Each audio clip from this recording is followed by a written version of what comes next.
No niin, nyt mun viime YouTube-videosta on yli 3 viikkoa aikaa. Nyt se on taas aika tehdä sitten yksi tämmönen pidempikin video tänne kanavalle. Niin nyt mä tässä videossa käyn vähän läpi, että mitä mä oon tehnyt näissä business-juttuissa viime aikoina, niin aloitetaan. No niin, tosiaan mä oon aloittanut semmoista vaatebrändiä kuin Classify, että mä oon tehnyt sinne jonkun verran videoita nyt TikTokiin, joku 5 videota oikeastaan vasta, mutta mä ootan, että tuli se ensimmäinen sample siltä tehtaalta ja niin. Sitten mä oon kans miettinyt jonkun verran, että mihin mun pitäisi keskittyä tässä näissä bisneksissä, että ei vaan olisi jotain tyyliin 6 eri projektia samaan aikaan tekeillä, koska siitä ei taas tuu mitään sitten. Tosiaan mä oon tehnyt Classifylle verkkokaupan jo valmiiksi ja sitten kans suunnitellut aika paljon, vähän turhankin paljon niitä kaikkia juttuja, mitä mä aion tehdä Classifyllä.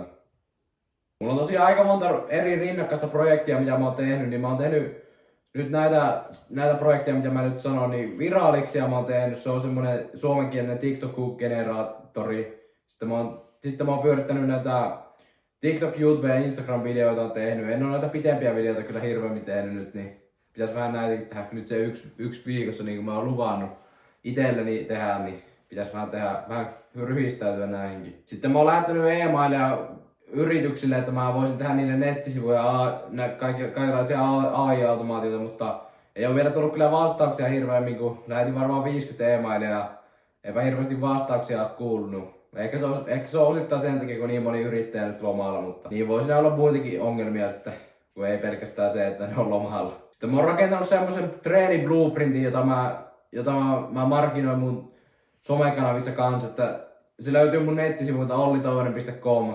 Mä voin laittaa linkin vaikka tonne kuvaukseen. Ja sitten vielä viimeisenä projektina mä oon tehnyt wintermyyntiä jonkun verran. Siihen mä en ole nyt niin paljon keskittynyt, kun mulla on näitä muitakin projekteja niin paljon. Että niin. Nyt mä oon oikeastaan päättänyt, että mä niinku pidän pääprojektina ton Classify ja sitten ton AI-automaatio ja nettisivujutun, että keskittyisin niihin nyt seuraavat 2 kuukautta ihan kunnolla. Ja sitten wintermyynnit loppuun, mitä mulla on varastossa vielä, niin jos niihin keskittyisi, niin olisi hyvä. Mun ongelma ei ole se, että mulla ei ole tarpeeksi tekemistä. Se on vaan, että se mun tekeminen hajaantuu liikaa. Siis mä oon huomannut, että mä en ole laiskaa, mutta sitten mun tekeminen hajaantuu ihan liikaa. Ja sitten mä teen 6 projektia yhtä aikaa, niin ei siinä ole mitään järkeä. Niin kuin mä sanoin kyllä jo aikaisemmin tässä videossa. Mä aloitin Classifyn tosiaan sen takia, että mä voisin tehdä semmosia vaatteita, joita mä oikeasti itekin käyttäisin, koska siis tällä hetkellä mitkään vaatteita, mitä mä käytän, niin niissä ei ole oikeasti mitään oikeastaan täydellisiä vaatteita. Esimerkiksi farkkuja, niin on ihan mahdoton oikeasti löytää hyviä farkkuja mistään.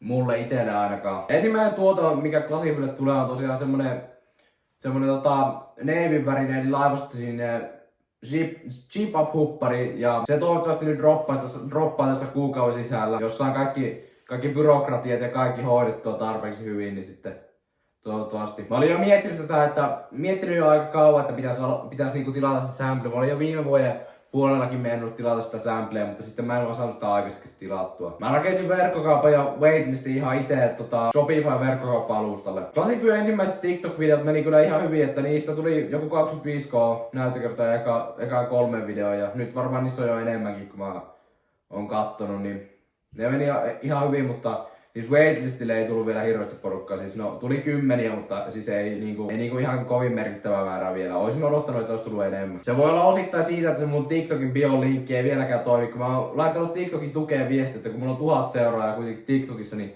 ei vieläkään saa sitä toimimaan jostain syystä.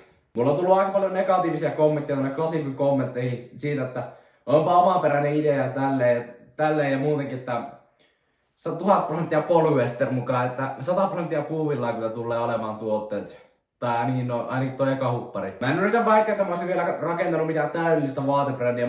Tää on vasta alussa ja samplekin on vasta tulossa, niin katsotaan mitä tässä tulee. Kuitenkin 200 € on niin pieni riski, että jos kukaan ei osta, niin sitten kukaan ei osta. Se on 200 € miinusta mulle, niin ei se ole kovin pahaa. Ja osittain senkin takia mä oon Classifyn aion perustin, koska niin mä oon oikeesti kiinnostunut vaatteesta enemmän kuin jostain nettisivujen tekemisestä tai muusta tällaisesta. Siis se on oikeesti mun intohimo, tai yksi intohimoista nämä vaatteet. No Classify on antanut hyviä uusia vaatteisiin liittyviä ideoita tuohon mun TikTok-tilille muutenkin, että nyt vaan pitäisi alkaa tykittää niitä videoita lisää. Sitten siihen AI-agensyyn, eli niihin nettisivuihin ja AI-automaatioihin, mitä mä oon tehnyt, niin Siis ei mulla ole vielä yhtään oikein asiakkaita, vaikka mä oon laittanut outreachia aika paljon, kylmäviestejä ja en oo vielä soittoja tehnyt, mutta pitää tehdä niitä soittojakin vielä. Niin. Sitten vielä sijoituksista jotakin, niin mä oon jatkanut niitä näistä yhtiöitä seuraamista tuolla Jenkkipörssissä. Mä pyrin nyt jatkamaan pitkäjänteistä sijoittamista noihin Jenkkipörssin osakkeisiin ja pyrin kuitenkin tekemään ylituottaa, mutta en keskity liikaa niin osakesijoittamiseen, koska ei mulla kuitenkaan niin paljon pääomaa vielä ole. Mä oon oppinut, että jokaisesta laskusta ei tarvitse välittää. Ei tarvitse ostaa eikä myyä sen jonkun yhden laskun takia. Vaikka se olisikin joku 10% lasku, niin ei sillä ole mitään väliä pitkässä aikavälissä. Ja sitten vielä, että liiketoimintaan käytetty raha voi tuottaa paljon enemmän kuin osakkeisiin laitettu rahaa. 3 mun seuraavaa prioriteettia, mitä mulla on liiketoimintaan liittyen ja muutenkin, niin on sen Classifyn samplen saaminen, että jos se tulisi nyt ensi viikolla, niin olisi aika hyvä. Sitten sisällön luominen YouTubeen, TikTokiin ja Instagram Reelseihin ja YouTubeen pitempiäkin videoita, jos tulisi tehtyä, niin olisi hyvä. Ja sitten vielä tämän AI-agency jutun testaaminen, että jos tulisi AI-automaatio tai nettisivuasiakkaita, niin olisi hyvä. Mä en aio aloittaa uutta projektia ennen kuin mä saan näistä tämänhetkisistä projekteista, 3 projektista mitä mulla on, niin saan näistä mitään dataa, niin mä en aio aloittaa uutta projektia ennen sitä. Seuraavassa videossa todennäköisesti nähdään, että onko se Classify Sample oikeasti hyvä vai onko se joku ihan roskatuote se, mikä siitä tulee sieltä tehtaalta. Ja sitten kanssa nähdään se, että onko Classify seuraajat ja waitlistin jäsenet kasvanut ja tälle.